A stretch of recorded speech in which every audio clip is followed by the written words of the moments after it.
محمود مریم ناصر سرور trust یہ گزشتہ 42 سالوں سے یہ ادھر چکوال کے لائق ذہین اور مستحق افراد میں بچوں میں یہ ایک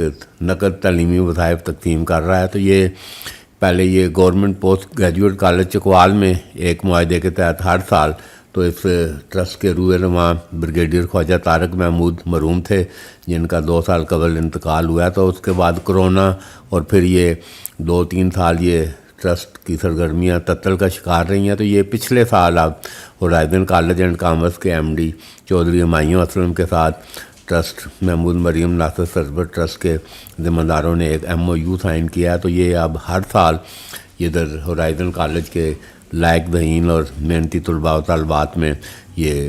نقد وظائف تقسیم کیے جائیں گے۔ تو یہ پچھلے سال 5 لاکھ روپے کے وظائف جو ہے یہ ہورائزن کالج میں 19 کے قریب طلباء و طالبات میں تقسیم کیے گئے تھے۔ تو بہرحال اب یہ محمود مریم ناصر سرور ٹرسٹ کے جو وارثان ہیں، جس کے روح رواں صدر جو ہیں ڈاکٹر خواجہ کمال ناصر ہیں اور ڈاکٹر خواجہ جمال ناصر جو ادھر آئرلینڈ میں مقیم ہیں، تو وہ روح رواں ہیں۔ تو کرنل بیگم سلیم ادھر لاہور میں یہ محمود مریم ناصر سرور ٹرسٹ کے چیف کوآرڈینیٹر ہیں۔ تو بہرحال خواجہ بابر سلیم محمود اور خواجہ دانیال سلیم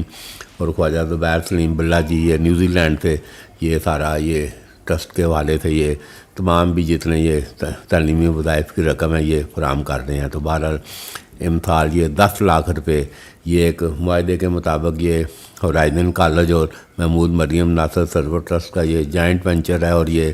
10 لاکھ روپے اس بار 30 سے زائد بچے اور بچیوں میں جو لائق اور ذہین ہیں، محنتی ہیں، ان میں تقسیم کیے جائیں گے۔ تو بہرحال یہ MD چودھری ہمایوں اسلم نے یہ جمعرات کے روز چیئرمین پلس کلب خواجہ بابر سلیم محمود اور ٹرسٹی کے ساتھ یہ ملاقات میں انہوں نے بتایا کہ یہ قرض حسنہ کے طور پر یہ رقم طلباء و طالبات میں فراہم کی جا رہی ہے، اور ان سے انڈرٹیکنگ لی جا رہی ہے کہ جب وہ میدان عمل میں جب یہ تعلیم سے فارغ ہو کر جب وہ کوئی اچھی پوزیشن میں ہوں تو یہ رقم جو ہے واپس کریں تاکہ دیے سے دیا جلتا رہے۔ تو چکوال کے پہلے نامور مسلمان وکیل خواجہ محمود ایڈوکیٹ نے اپنی وصیت میں یہ اس ٹرسٹ کے قیام کے لیے اپنے وارثان کو، جس میں مرحوم بریگیڈیئر خواجہ طارق محمود تھے، اور انہوں نے اس ٹرسٹ کو 1981 میں قائم کیا تھا، اور یہ اب ہر سال 2-3 سال بیچ کرونا اور اس کے بعد تعطل کا شکار رہنے کے بعد اب یہ دوبارہ بھرپور طریقے سے فنکشنل ہوا ہے۔ تو یہ چودھری ہمایوں اسلم اور خواجہ بابر سلیم محمود کے درمیان یہ ادھر آج ہورائزن کالج میں جو گفتگو ہوئی ہے یہ بھی ملاحظہ کریں۔ بسم اللہ الرحمن الرحیم۔ یہ پروگرام ہورائزن کالج میں جو موجود ہے، یہ نئی ڈیولپمنٹ ہے یہ ہورائزن کالج میں یہ 250 یہ بچوں کا یہ آڈیٹوریم یہ انشاءاللہ 10-12 منٹ کے بعد فنکشن ہو رہا ہے، اور محمود مریم ناصر سرور ٹرسٹ کا دوسرا سالانہ پروگرام انشاءاللہ اسی میں پچھلے سال بھی اکتوبر میں جو ہوا تھا 5 لاکھ روپے کے وظائف بانٹے تھے۔ تو آپ انشاءاللہ ہورائزن کالج اور محمود مریم ناصر سرور ٹرسٹ یہ ایک جوائنٹ وینچر ہے، اس دفعہ انشاءاللہ 10 لاکھ کے نقد تعلیمی وظائف جو ہے یہ انشاءاللہ اگلے ماہ میں تقسیم کیے جائیں گے۔ تو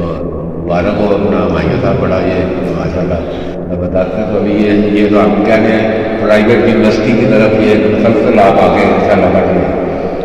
شکریہ آپ کا، ایک تو آپ نے چلے اس ٹرسٹ کو ہمیں دوبارہ اس سال کو آرگنائز کر دیں، اور اس کے اندر جو غریب لوگوں کو سپورٹ کرنے کی بات ہے محمود مریم ٹرسٹ کی طرف سے اور ہورائزن کالج کی طرف سے انیشیٹو کا فائدہ انشاءاللہ لوگوں کو ہوگا، اور جو غریب لوگ ہیں اس میں آپ اپنی ایجوکیشن لے سکتے ہیں۔ تو آف کورس ہم اپنی یونیورسٹی کا جو ٹارگیٹ ہے انشاءاللہ ہم اس کو ود ان 2 ایئرز میں کمپلیٹ کریں گے، اور اپنے جو جتنی ریکوائرمنٹس تھیں آڈیٹوریم کی تھی یا دیگر ایکٹیویٹیز تھی وہ ہم نے فلفل کر لی۔ تو بس آپ لوگوں کی دعا کو اور انشاءاللہ یہ اللہ تو آپ کو بھی صحت دے، آپ بھی یہ محمود ٹرسٹ اور یہ ہورائزن کالج انشاءاللہ یہ آئندہ 4-5 سالوں میں جہاں یہ یونیورسٹی انشاءاللہ بنے گی تو ہم یہ مسلسل آپ کے دامن سے یہ اس کے بچوں کی تعداد بھی اور رقم کی تعداد میں بھی انشاءاللہ دعویٰ کریں گے۔ اس کا یہ فائدہ نہیں ہوگا کہ جو ہماری موٹیویشن تھی وہ یہ تھا کہ لوگوں کو تعلیم بھی دیں اپنے فنڈس کے ساتھ، لیکن ساتھ ان کو ٹریننگ بھی دیں کہ اپنی ایجوکیشن جب آپ لے چکے ہیں تو اس کے بعد فیلڈ میں جانے کے بعد آپ اسی موٹیویشن کے ساتھ کئی اور غریب لوگوں کو ایجوکیشن دیں، تاکہ جس اسٹرگل کو ہم نے اسٹارٹ کیا محمود مریم نے اسٹارٹ کیا اس کو ہم کنٹینیو رکھیں اور یہ فار ایور کنٹینیو رہے۔ یہ انشاءاللہ کریں۔